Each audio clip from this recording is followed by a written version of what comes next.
CBS News on the Hour, presented by Indeed.com. I'm Steve Kathan. In about 2 hours, former President Trump appears in a federal courtroom in Miami. He faces 37 felony counts in the classified documents case. CBS's Catherine Herridge. The former president will present himself. He will not be arrested. He will then be processed by the U.S. Marshal Service. This is kind of in the loose custody of the U.S. Marshals. We're told at this point they are not expecting that a mugshot will be taken, but instead his official government portrait will be uploaded. We do expect him to be fingerprinted, possibly a DNA sample also taken. Trump has called on his supporters to rally in Miami. Sad day in America. It's surreal. Can't believe it. It's probably the worst day since President Kennedy and President Lincoln were shot, to me. Transportation Secretary Pete Buttigieg went to Philadelphia to the scene of the deadly tanker truck fire and collapse of a section of I-95. It's a key artery for the movement of people and goods, and that's why it's so important to make sure that it's restored quickly. The only thing that's even more important than making sure it's restored quickly is making sure it's restored safely. Repairs are expected to take months. Authorities say the tanker driver lost control on an off-ramp.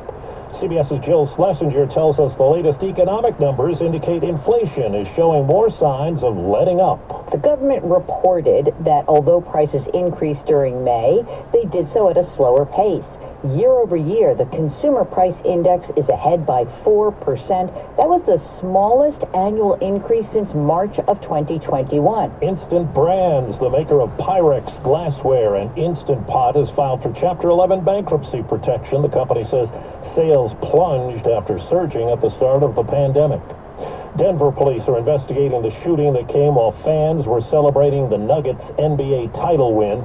KCNC TV reporter Kennedy Cook. 10 people in total were shot, including the gunman, and the suspect was arrested. Denver police say it appears multiple shots were fired during an altercation involving several people. 3 of the wounded in critical condition.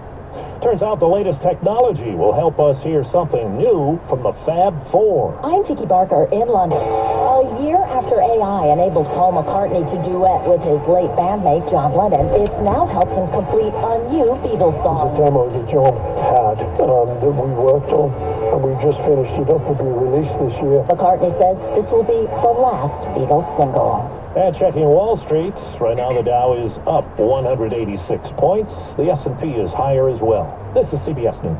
Well, that's today's news. I didn't hear any good news, did you? I didn't think so. I guess it's all about perspective. The glass is half full. Well, as always, I want to thank you again for coming along with me on these Dash Cam News adventures. You know the drill.